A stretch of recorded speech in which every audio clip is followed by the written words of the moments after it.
Do you know what a fallacy is? The dictionary calls it a mistaken belief, especially one based on an unsound argument. Here's one we've all heard. Evolution is a theory, sure, but so is gravity, and you believe in gravity, don't you? Or, I can't believe the Bible because I believe in science.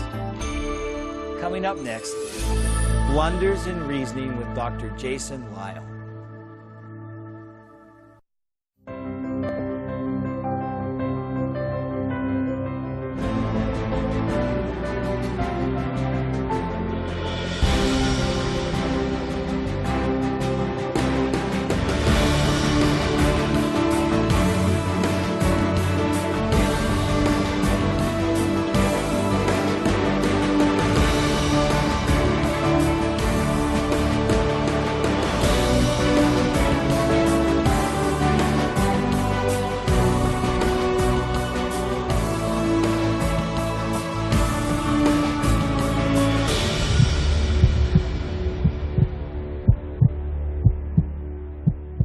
Hello, my friends. Welcome to Origins. My name's Don Chapman, and it's my privilege to be your host. It's really great having you with us today.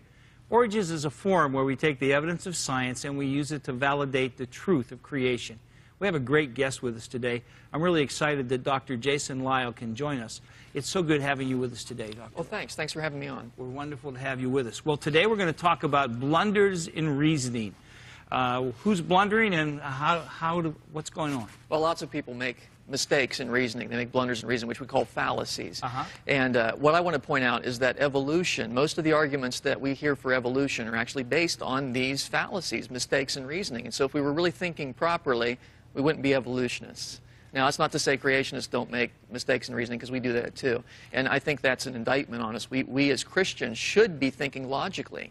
It's actually our obligation as Christians to think logically. To think logically is to think in a way that's consistent with the nature of God, so we don't contradict ourselves or anything like that. So the obvious conclusion is that you have looked at your belief base as a creationist and says, this logically makes sense. That's right. I believe the Christian worldview is logical, is self-consistent, and it makes sense.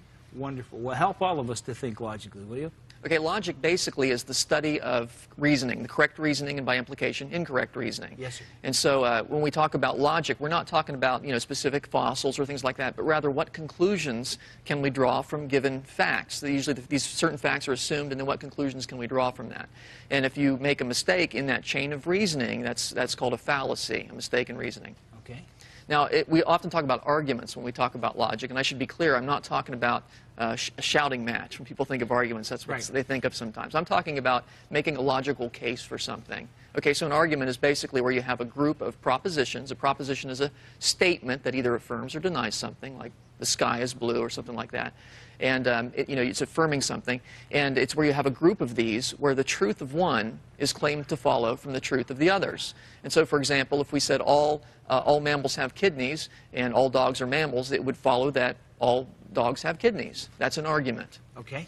Now, in the case of logic, there are several different aspects of an argument. I'd like to point those out to you. Please do, sir. We have what are called premises and conclusions. Now, the premise of an argument is one of the things that's usually taken for granted. So, for example, all mammals have kidneys. That is a premise. All dogs are mammals. That is a premise. That is, we take it that people already believe that. And then the statement that's being proved is called the conclusion. So, therefore, all dogs have kidneys. That's the conclusion. So, an argument has one conclusion. It has at least one premise. Usually, it has more than one. If it has two premises and one conclusion, it's called a syllogism. And those are a very common type of argument. Now, a fallacy is when you make a mistake in that chain of reasoning. And so let me give you an example of a fallacy here. Some mammals are cats. That's true. All dogs are mammals. That's also true. And so you conclude, therefore, some dogs are cats. No. It doesn't follow, does it? So that's a mistake in reasoning. Now, the premises here are true, but the conclusion does not follow from them. And so that's an example of a logical fallacy. That's not one of the kinds that comes up. That's a pretty obvious one. Most fallacies are more subtle, which is why people commit them so often. If they were obvious, then they wouldn't be so common. So a fallacy is a common error in the chain of reasoning. Now, there are two different sorts of logic, two different kinds of logic. Deductive arguments, and that's where the conclusion definitely follows from the premise. And so the kinds that we were listing so far were deductive arguments. And that's a perfectly legitimate kind. There's another kind, though, where they're inductive, and that's where the conclusion is likely, but not absolutely proved from the premises. And both of those are perfectly legitimate ways of reasoning. It's just an inductive, you can't be definitive. It's probably and not definitely. That's right. With inductive, it's a probabilistic kind of argument. Yes, sir. And we're going to deal mainly with that kind of logic today, because most of the fallacies that evolutionists commit are this inductive variety. And so there are three categories of informal logical fallacies. Fallacies of ambiguity, where there's something unclear about the language. There are fallacies of presumption, where the argument assumes something that it really doesn't have the right to assume. And then there are fallacies of relevance, where the argument simply the conclusion isn't relevant to the premises, although it seems like it is. That's why it's a fallacy. It seems persuasive. Fallacies tend to be persuasive. It is, people tend to say, yeah, that makes sense, but no, there's something wrong with it. And so that's why... My mother always thought that, so it has to be true. There you go. That's an example of that's appeal to authority. And so let's cover ambiguity. There's about 6 fallacies that are commonly listed. Now, we won't go through all these. We just don't have time. But I thought perhaps if the viewers wanted to, on their own, look up these other fallacies, they can do that. And so, again, there's something unclear in a fallacy of ambiguity. So with an amphiboly, there's something in the sentence structure that's unclear. So, for example, if I said the student center is giving away free guitars, no strings attached, that would be an example of an amphiboly, because no strings to the guitars. Or what does that mean? So there's something unclear about it, and so that's an ambiguity type of fallacy. There are fallacies of presumption, where again it assumes something that you really don't have the right to presume. And you can see there are quite a few fallacies in that category. We'll just hit a few of the ones that most occur in origins debates. And then there are fallacies of relevance. And so this, again, is where the conclusion isn't strongly related to the premise. So like the genetic fallacy, where the source of the information, you take that into consideration in terms of how good the argument is. An argument really should be evaluated on its own merits. Now, equivocation is the fallacy of shifting the meaning of a word within an argument. There are lots of words that have more than one meaning, and that's great, but you can't shift the meaning in the middle of an argument. Otherwise, it's a fallacy. And so I'll give you an example of an equivocation fallacy, and then we'll apply this to some more realistic scenarios. Practice makes perfect. Yeah, there you go. Doctors practice medicine, therefore doctors are perfect. I know some doctors that believe that. They probably do, but that's fallacious, isn't it? Because it's equivocating on the word. Which word? Practice. That's right. Because practice in the sense of medicine or in the sense of doing something over and over again. People say things like, you believe in science. Sure. Don't you? Well, evolution is science. Therefore, you should believe in evolution. And that sounds very logical, but of course they're using science in 2 different senses.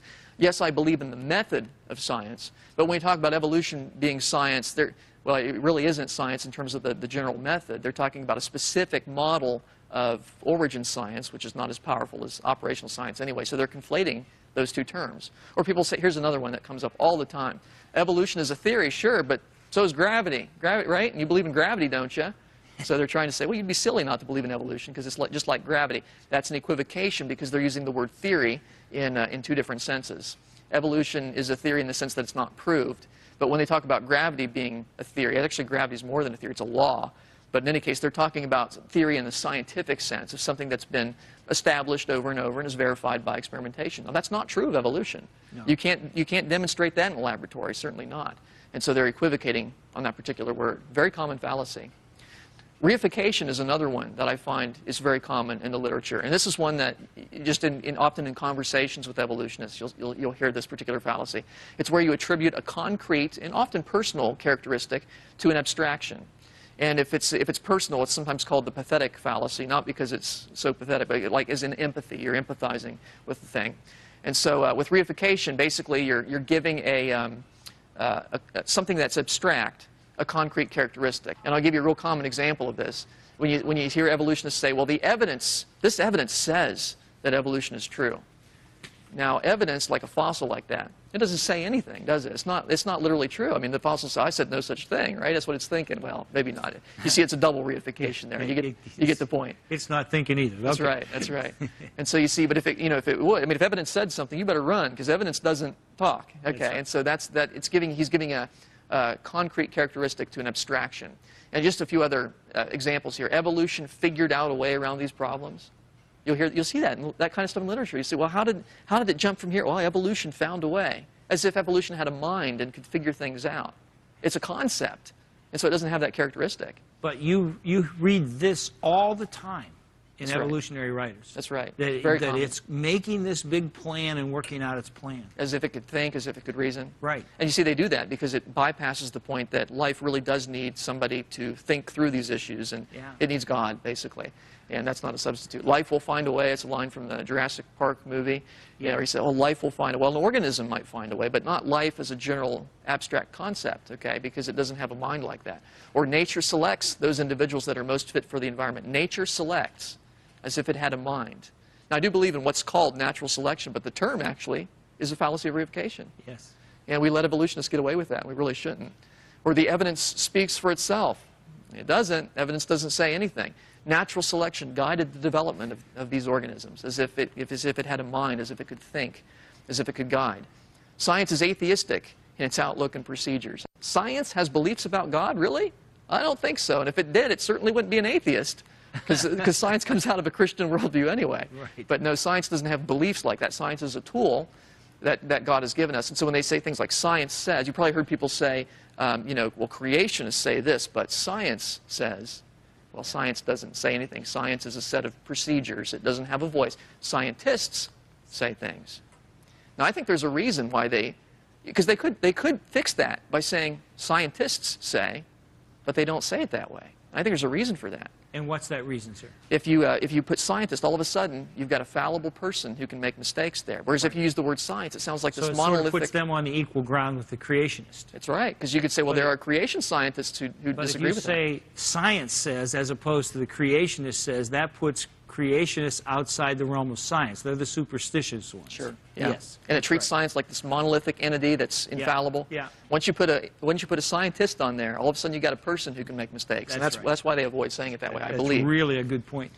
We have bifurcation fallacy, where you falsely, it's also called the false dilemma or the either-or fallacy, and that's where you falsely assume that there are only two possibilities, when in fact there is a third or more.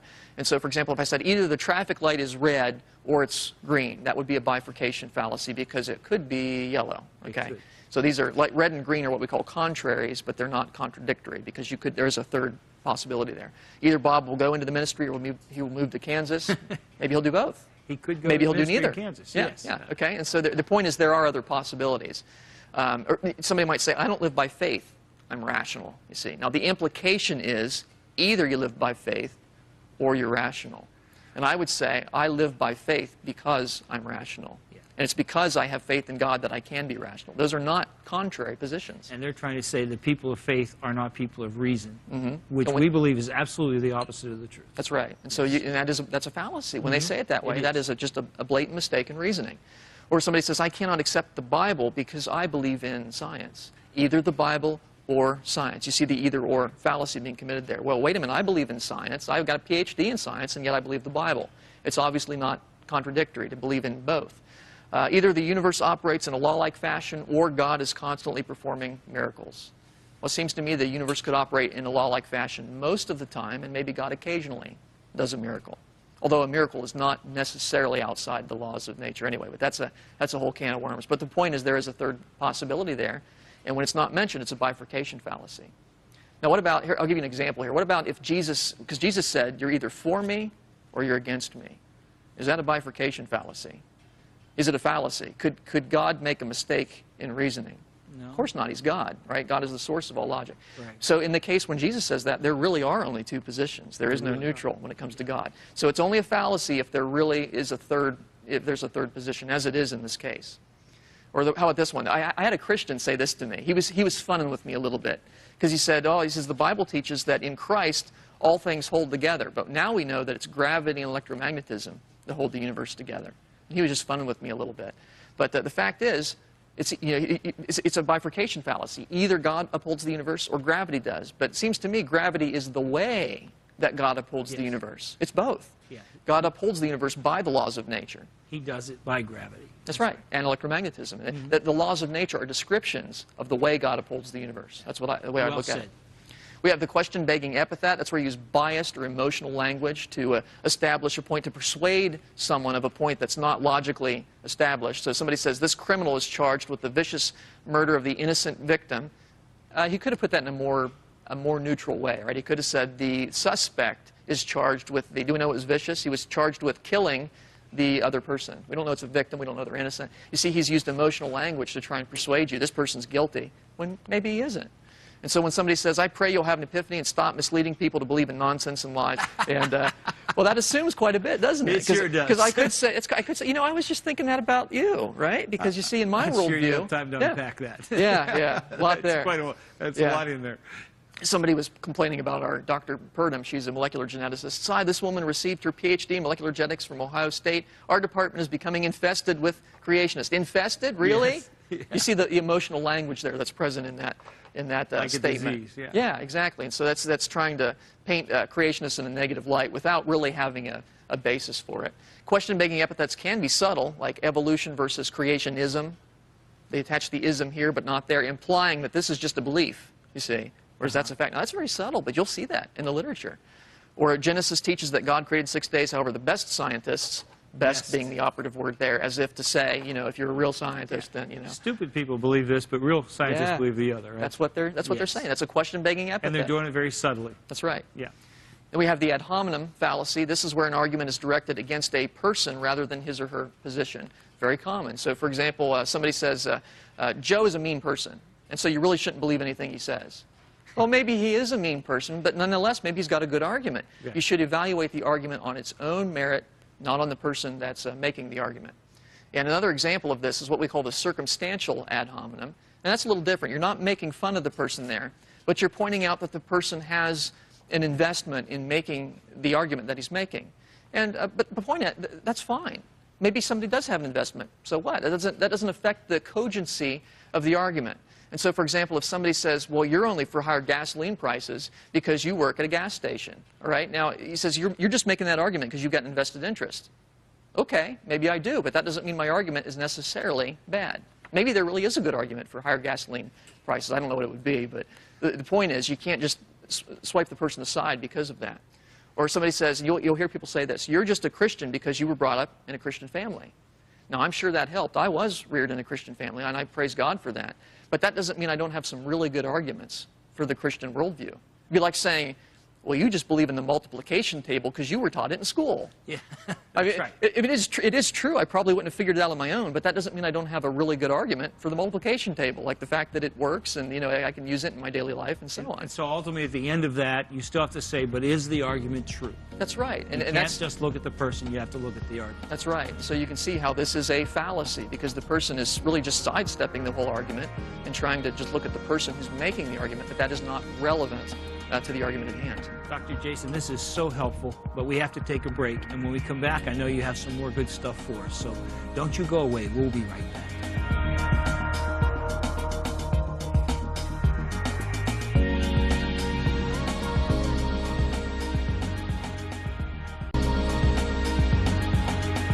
We are back with Dr. Jason Lisle, and we're in the midst of, I think, a fascinating show talking about blunders in reasoning, some of the logical fallacies that are made in the evolutionary debate. And Dr. Lisle, we left off talking about ad hominems, where you attack the person instead of the argument. What is the next fallacy we want to look at? One of the next ones is the fallacy of a relevant thesis. And it comes up quite often, and that's where basically an argument does prove a point, but it's not really the point that is at issue. And so, but it may sound relevant, you see. That's why it's tricky. Fallacies tend to be persuasive because, because they are tricky that way. So it is an example of irrelevant thesis when it says the people who want to reduce the amount of nuclear weapons are mistaken. After all, such an action will not solve all the world's problems. Well, true, it won't, but that's not the point, is it? Right. You see, and so it's irrelevant to the point that they're trying to make.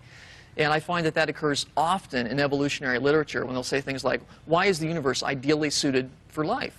Well, because if it weren't, we wouldn't be here to observe it, right? That's true. And you'll hear that argument. They say, well, that's the anthropic principle, you know, that the universe seems to be designed for life because if it weren't, we wouldn't be here.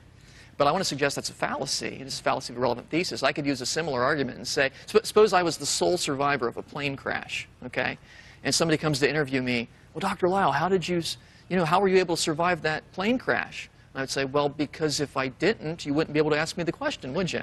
That doesn't go to how, does it? No, it doesn't. It doesn't explain why I was the survivor. And so when people say, you know, that, well, if the universe weren't designed for life or didn't appear that way, we wouldn't be able to observe it. That is true, but it's irrelevant. It doesn't explain why the universe appears designed for life. The reason why is because it is designed for life. Yes, it's so finely tuned that there has to be a tuner. That's right. And they don't want you to get to that point. That's right. Another example would be, why do living creatures have these complex parts that function so perfectly together? Because, well, if they didn't, they would have died off.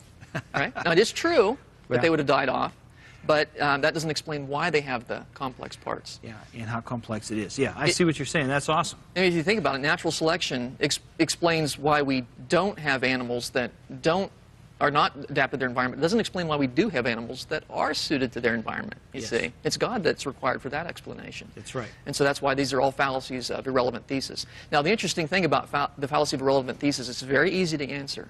All fallacies of relevant thesis can be answered with the simple retort, true perhaps, but irrelevant. That's all you got to say. True, but irrelevant. Doesn't prove your point, sir. We have the straw man argument. That's also another one that occurs so often when evolutionists say, that's basically where you misrepresent your opponent's position, and then you show how easy it is to tear down that misrepresentation of their position. And so you'll hear this when they'll say things like, well, creationists believe that God created all the animals as we see them today, right? Now but you see, here's the thing. We don't believe that. And so then they say, but see, some breeds of dogs are quite recent. They think they're disproving creation. They're not. They're disproving a misrepresentation of creation.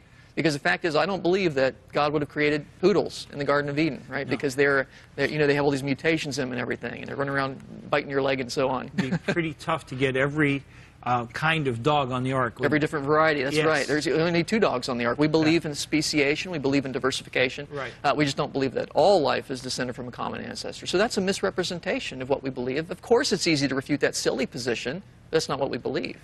And so you can really think of it, you know, when these evolutionists say things like, well, you know, creationists, they're flat earthers. They don't believe in science. They don't believe in change. First of all, we believe in round earth. The Bible talks about that. We do believe in change. The Bible tells us the world was once a paradise. Today things aren't, you know, exactly perfect. Things have changed. We do believe in science.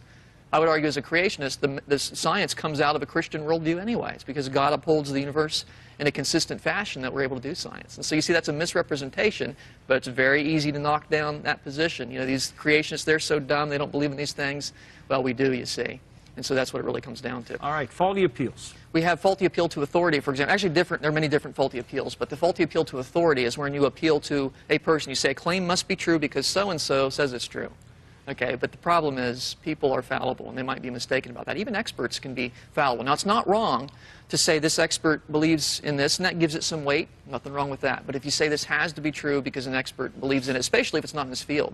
Because people will say, you know, they say, well, this guy's a PhD biologist, and he believes in evolution. But see, I don't understand how having a PhD in biology qualifies him to talk about what allegedly happened millions of years ago. Right. He doesn't study millions of years ago. He studies today. Right. And he's very knowledgeable about how life works today, but not millions of years ago. So that's a faulty appeal to authority. You can have faulty appeal to majority, where you say, well, you know, most people believe that, so it's got to be true. Well, most people can be wrong. Dr. Lyle, I just want to say I'm glad you're on our side. Well, thanks. And I just think that your lesson today, your Origins program with us today, has doubly blessed us because it's pointed out some fallacies that we all need to hear in the evolutionary argument that I think just validates our faith in creation. I think it's a tragedy that logic isn't taught in our public schools. 9th grade should be the place where kids learn to think conceptually and building premise upon premise to reach conclusion. It would make critical thinkers out of them and prepare them for life. It would. So, far fewer would be evolutionists, in my opinion. Far fewer would be evolutionists. So we have the double blessing there. So thank you for being with us. My pleasure. Thanks. My friends, I am so glad you've joined us today and got to hear Dr. Jason Lyle talk about many of the fallacies in the evolutionary argument. I challenge you as a Christian. You know, we're often accused that Christians are the ones who aren't thinking. But I want you to learn to be a critical thinker, because when you see things through the lens of Scripture and you see a logical God who has built an incredible world and made us in His image so we could understand what He made and what He did, it'll bring you to kneel before our Creator and to love Him with all your heart and to share His truth with a world that's believed a lie. I want you to know God so that you can believe forever that it's God's view that He created you. And that should be your worldview too. Great having you with us today here on Origins. I hope you'll join us next time. And until then, God bless you.